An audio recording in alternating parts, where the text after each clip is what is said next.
E aí, galera do Espírita Pop, bem-vindos a mais um Mega Blaster programa com Yasmin Toriani, tudo bem?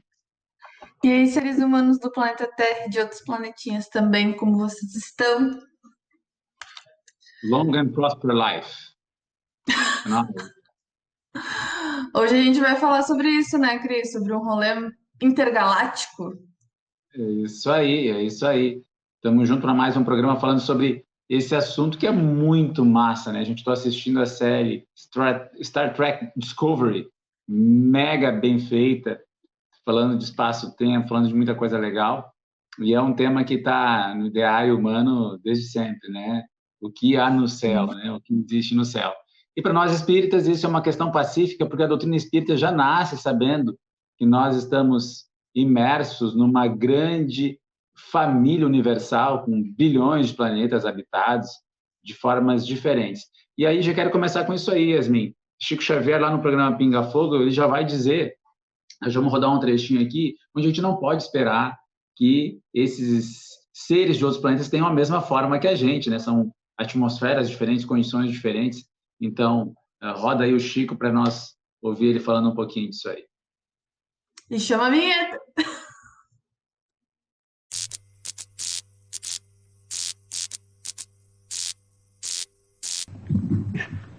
Estamos subordinando a resposta ao mesmo critério com que foi estruturada a informação para a nossa estimada entrevistadora que falou sobre a nova era.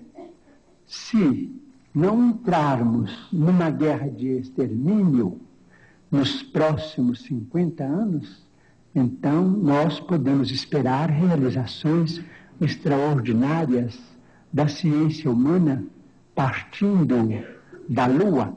Então diz o nosso Emmanuel que está presente, que quando Cristóvão Colombo perambulava pelas cortes europeias, pedindo socorro para descobrir um caminho mais fácil para as Índias, muita gente considerou o programa dele como absolutamente inútil para a humanidade, que aquilo era uma despesa absolutamente inócua e que iria pesar demasiadamente no orçamento de qualquer povo, até que ele conseguisse o apoio de Fernando e Isabel, ou então os soberanos de Castela. Mas nós hoje sabemos, depois de 5 séculos quase, mais de 4 séculos, a importância do feito.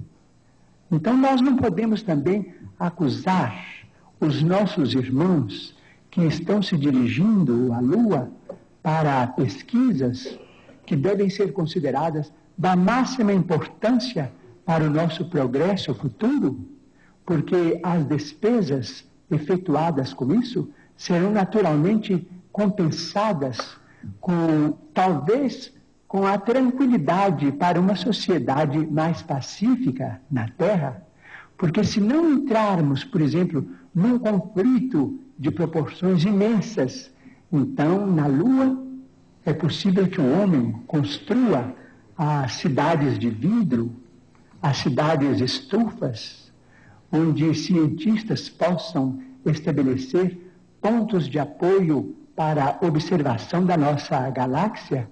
Essas cidades não são sonhos da ciência. Essas cidades, naturalmente, com muito sacrifício da humanidade terrestre, podem ser feitas e provavelmente, vamos dizer, vai se obter azoto e oxigênio e usinas, vamos dizer, de alumínio e formações de vidro e matéria plástica na própria Lua para a construção desses redutos da ciência terrestre. E provavelmente a água será fornecida pelo próprio solo lunar. Então teremos, quem sabe, a possibilidade de entrar em contato com outras comunidades da nossa galáxia. Então vamos definitivamente encerrar o período bélico na evolução dos povos terrestres, porque nós vamos compreender que fazemos parte de uma família universal, que não somos o único mundo criado por Deus, O próprio Jesus, a quem reverenciamos como nosso Senhor e Mestre, disse: há muitas moradas na casa de meu Pai. Portanto, nós precisávamos prestigiar a paz dos povos, a tranquilidade de todos, com o respeito de todos, com a veneração máxima pela ciência, para que nós possamos auferir esses benefícios no futuro, talvez mais próximo do que remoto, se nós fizermos por merecer. Allan Kardec, em determinado tópico de O Livro dos Médiuns, fala sobre a diversidade da forma em outros planetas. E o nosso Emmanuel, no livro O Consolador, respondendo a uma pergunta neste sentido, há 32 anos passados, afirmou no livro que não podemos esperar de outros planetas formas físicas absolutamente iguais às do nosso mundo terrestre. Mas estamos numa época de indagações oportunas, de maravilhosas pesquisas do gênio humano, das quais o nosso Camilo Flammarion, na França, foi um grande e inesquecível pioneiro.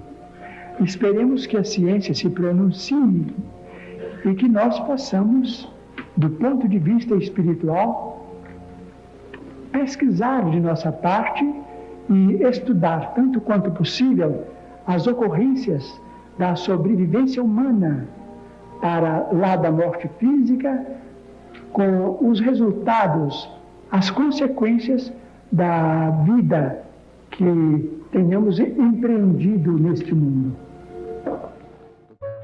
É isso aí, galera. Nós estamos aí falando sobre extraterrestres, mundos habitados, vários mundos habitados, e o nosso querido Chico tem aí uma fala no programa Pinga Fogo, nos lembrando disso, né? Sobre a importância de pensarmos que cada planeta tem seu aspecto natural e também os habitantes do planeta vão ter outras formas, né? E aí, Yasmin, tu que trouxeste bastante coisa aí para nossa pesquisa sobre mundos habitados. O nosso programinha vai ser dividido em duas partes, galera. Nessa primeira a gente vai bater um papo sobre uma coisa, na segunda a gente vai bater um papo sobre outra, então não perde aí, fica ligado que a gente vai ter uma segunda parte também, a continuação desse momento. Mas antes da gente falar sobre a vida extraterrestre, a gente precisa entender um pouco onde é que essa vida habita, onde é que ela está colocada, né? E para isso a gente fala sobre a matéria, as diversas formas de matéria, conhecida e desconhecidas pelos seres humaninhos do planeta Terra, que somos nós, né? Habitantes aqui terráqueos e, no nosso caso, meio do Cristo, torráqueos, porque a gente mora em torres, né? Então, lá na Gênese, galera, no capítulo 6, que fala sobre a uranografia geral. Gente, que palavra difícil. Uranografia geral, eles vão falar... de Allan Kardec, tá, pessoal? Só para quem não tá a par. Isso, a Gênese de Allan Kardec. Isso daí, ele vai falar um trechinho sobre matéria que eu quis trazer aqui para vocês. Diz assim, ó, lá na parte que fala sobre a matéria. Podemos estabelecer como princípio absoluto que todas as substâncias conhecidas e desconhecidas, por mais dessemelhantes que pareçam, quer do ponto de vista da constituição íntima, quer pelo prisma de suas ações recíprocas, são de fato apenas modos diversos sobre que a matéria se apresenta, variedades em que ela se transforma sob a direção das forças inúmeras que a governam. Ou seja, galera, a matéria é #ilimitada e variada. A gente tem que tirar da cabeça que matéria é aquele rolê aqui, ó, só eu e minha xícara aqui dando tchum-tchum na xícara. Tem vários tipos de matéria e muitos tipos dela a gente ainda não tem condição de conhecer, a gente ainda não tem elevação nem instrumento técnico, científico para conhecer esses tipos de matéria, né? O nosso próprio olho ainda não absorve muitas coisas. Então, pessoal, é importante que a gente saiba disso. Yasmin, como as cidades espirituais que estão aqui na nossa volta, a gente não consegue enxergar, né? Então, esses planetas estão cheios de vida espiritual. E é importante lembrar também para o pessoal, gente, que quando a gente fala em cidade espiritual, colônia espiritual, a gente está falando de matéria num estado mais sutil. Então, assim, isso pode parecer confuso, mas gente, é um estado mais sutil de matéria. O nosso perispírito, que é a união do espírito com o corpo, também é matéria. É isso que aparece para nós aí quando nós temos algum tipo de mediunidade. Segue o baile. Yasmin, Real oficial, é isso daí, real oficial. E nesse mesmo capítulo, galera, que é o capítulo 6 lá da Gênesis, esse capítulo é maravilhoso, para quem tiver um tempinho aí, lê ele que é top. Aí ele vai falar um pouquinho sobre a imensidão do universo. O que que tem naquele rolê todo preto? É tudo preto, é colorido? Que cor que é isso? O que que tá acontecendo? É tudo vazio? Ele vai dizer assim para nós, ó. Todavia, o deserto celeste, eu achei tão bonito que ele colocou deserto celeste, que envolve o nosso universo sideral e que parece estender-se como afastados confins do nosso mundo astral, é abrangido pela visão e o poder infinito do Altíssimo, que além desses céus, dos nossos céus, desenvolveu a trama da sua criação ilimitada. Então, nós estamos todos conectados, galera. A gente olha para cima, a gente vê tudo azul aqui no nosso caso, do planeta Terra, ou a gente sai um pouquinho, vai ver aquelas lives que a NASA faz, né, dos satélites ao vivo, mostrando como é, a gente vê tudo preto. Tem muita vida ali que a gente nem imagina, porque a gente não consegue acessar, a gente não consegue visualizar ainda, né? Mas o universo, ele é rico em vida, em todas as suas características, né? Ele se move. E falando de vida, a gente vai falar sobre o nosso primeiro planetinha, que é assim, eu tenho certeza que eu já estive lá, de repente me disseram para vir dar um rolê por aqui, devo ter feito alguma coisa meio cabulosa para vir para cá, mas assim, a minha terra natal, tô aguardando a nave-mãe vir me buscar, que é o planeta Marte, o planeta vermelho, hipervermelho, né, Cris?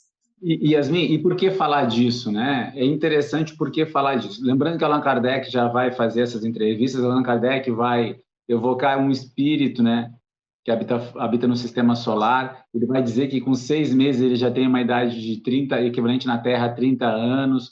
Vai conversar com Mozart, e a gente vai saber detalhes da vida de Mozart também em outro planeta. Então, isso já está lá desde os tempos de Allan Kardec.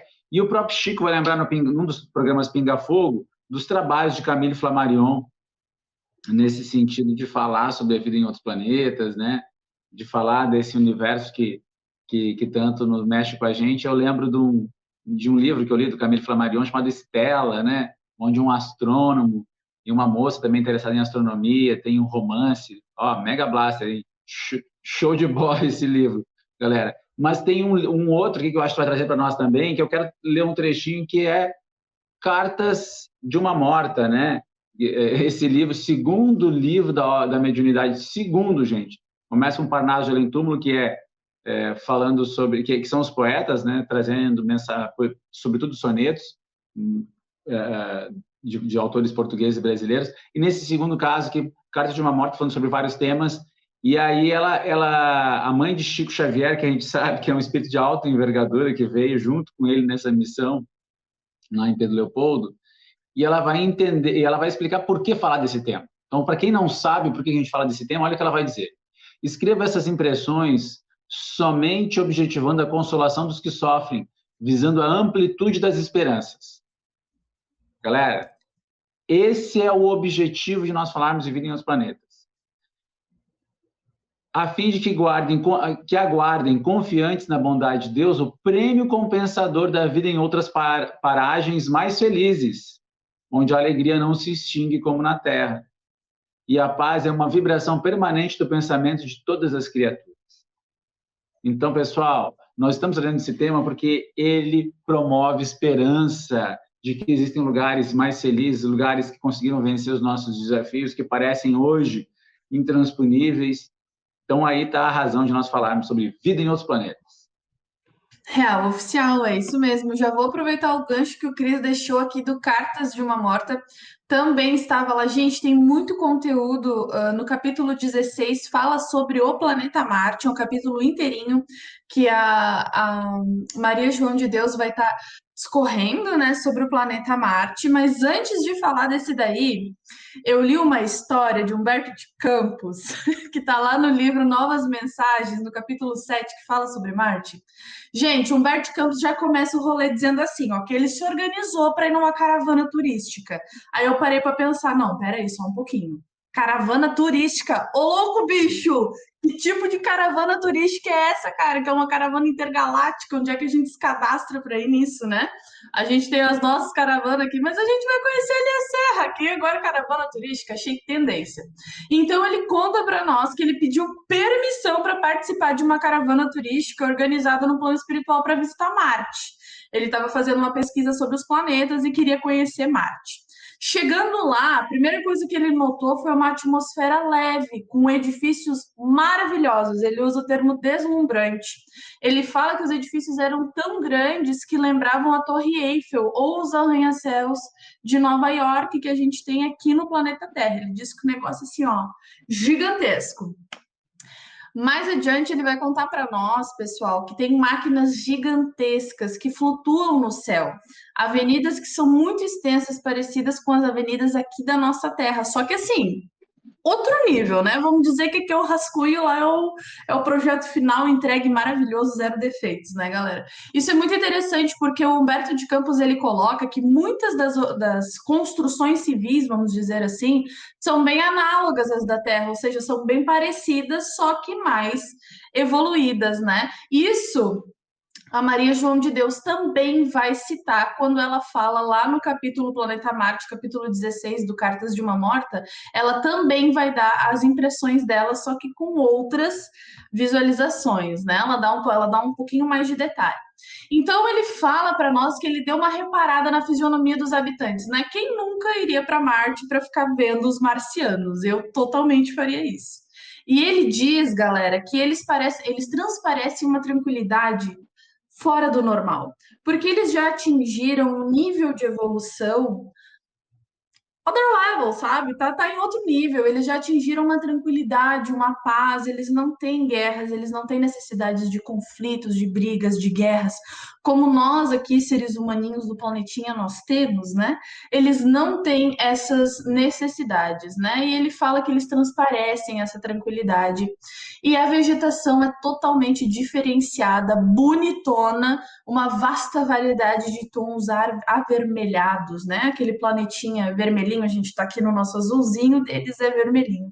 E em seguida ele vai falar sobre água e alimentação. Eu vou pedir licença para ler esse trechinho na íntegra, porque eu achei ele de muita riqueza para a gente bater esse papo. Ele diz assim: na atmosfera, ao longe, vagavam nuvens imensas, levemente azuladas, que nos reclamaram atenção, explicando-nos o mentor da caravana que se tratava de espessa aglomeração de vapor d'água, criadas por máquinas poderosas da ciência marciana, a fim de que sejam supridas as deficiências do líquido nas regiões mais pobres e mais afastadas do largo sistema de canais que ali coloca os grandes oceanos polares em contínua comunicação uns com os outros. Tais providências, explica o espírito superior e benevolente, destinam-se a proteger a vida dos reinos mais fracos da natureza planetária, porque em Marte o problema da alimentação essencial, através das forças atmosféricas, já foi resolvido, sendo dispensável aos seus habitantes felizes a ingestão de vísceras cadavéricas dos seus irmãos inferiores, como acontece na Terra, superlotada de frigoríficos e de matadouros. Então eles não consomem nenhum tipo de carne, galera. Eles não consomem, a alimentação deles se dá nessa base, né, dos próprios fluidos que o planeta mesmo proporciona, ricos através dessa água, que eles têm até essas máquinas aí para gerar esse vapor e manter. Então, o próprio planeta já dá isso, né, Cris? Então, é legal, porque assim, dá para ver que eles formataram, condicionaram a atmosfera. E isso é bacana para também a gente não ficar no saudosismo. Tem gente que quer voltar para o mundo das cavernas, né, Yasmin? E o progresso vem estabelecer novos parâmetros para a nossa vida, utilizando a tecnologia em benefício de todos. E é tão legal assim que vale a pena. Tu trouxeste um trecho muito importante do livro Novas Mensagens, de Humberto de Campos, vai falar da vegetação de Marte, né? Que ela é mais avermelhada, como tu disseste. Vai dizer que Marte é um irmão mais velho, mais experimentado na vida. Também vai falar assim que tem as variações, né? Assim como na Terra nós temos vários países, né? Nós temos as variações, mas que lá as pessoas não apresentam as expressões psicológicas de inquietação. E muitos de nós aqui tem na Terra. Então, assim, por mais que tenham diferenças, né, em algumas abordagens da revista espírita para os dias de hoje, a gente também pode falar que 150 anos nós mudamos radicalmente, né, gente? A gente pensar que 150 anos atrás a mulher não votava, né? Nós tínhamos escravidão. Então, hoje nós estamos numa outra condição. Então, 150 anos é muita coisa. Isso por si já poderia ser uma justificativa, além dos diferentes pontos de um planeta, já que Marte é maior que a Terra, né? Então, assim, gente, são vários aspectos que a gente pode estar trazendo e a gente pode imaginar o que vem pela frente, porque o que fica em aberto para nós qual é a natureza da matéria que Humberto Campos está vendo? É a natureza espiritual? Porque nós também temos, né, por exemplo, na Terra, a cidade espiritual de nosso lar. E talvez quem venha para cá consiga ver nosso lar e talvez não veja o nosso mundo material. Como é que funciona isso? Então, essas nuances da matéria abrem um precedente para a gente investigar quando é que nós teremos equipamentos suficientes para enxergarmos a realidade espiritual, que acho que o próximo passo, né, gente? Então, pessoal, a gente estava falando sobre esse processo de transcomunicação, né, que a gente vai ter contato com outros espíritos através de aparelhos, e nas comunidades espirituais isso já acontece. Só quero corrigir uma informação aqui, Yasmin, né? O ano marciano é maior, mas o planeta Marte é um pouco menor que a Terra, corrigindo aqui. Minha amiga, nós estamos estourando o nosso tempo. Para nós concluirmos esse programa 1 aí, traz mais alguma coisa para nós. Então, para a gente concluir, então, a primeira parte, como o Cris falou, sim, o ano ele é um pouco mais extenso, né? Um pouquinho, assim, quase nada, ele tem 668 dias. Isso é uma informação que a gente tira lá do livro Cartas de uma Morta, da Maria João de Deus, no capítulo 16, que fala sobre o planeta Marte. Ela trouxe para nós mais ou menos as mesmas observações do Humberto. Olha, eu tô para dizer que eles combinaram até de ir na mesma caravana, imagina, ia ser muito engraçado. Só que ela falou que tem uma diversidade de cores e perfumes que a gente ainda não está nem perto de conhecer, que é algo surreal. E outra coisa que ela comentou também que eu achei muito legal, ela disse: percebi que a vida da humanidade marciana é mais aérea, porque fisionomicamente, né, no corpo dos marcianos, ela percebeu pequenas protuberâncias parecidas com asas. E essas protuberâncias parecidas com asas permitiam que os marcianos volitassem, né? Então, eles estão aí mais nesse rolê flutuante, nós estamos aqui caminhando aí, cansando, eles estão volitando de boaça, tranquilos. Então, é interessante a gente pegar todas essas informações, galera, para saber que o universo tem coisas que a gente não está nem perto de imaginar, mas que um dia a gente vai chegar lá com certeza. E a gente sair da caixa de achar que o planeta Terra é o único que tem vida, é o único que é um planeta habitado. Isso não é real. Não é porque a gente não enxerga que não está lá. Né? É importante a gente saber disso. Então, que a gente possa pensar fora da caixa. Arruma tua malinha aí, a galera do hashtag Partiu Marte, vem comigo, porque olha, eu tô com a minha malinha pronta, quando eles quiserem, é só vir. Então, para encerrar, né, lembrando que Marte tem 2 luas, então lá o luar é mais romântico, tá, Yasmin? Levem o crush pra Marte. Vida longa e próspera. Beleza, galera? Até o próximo programa. Tchau, tchau.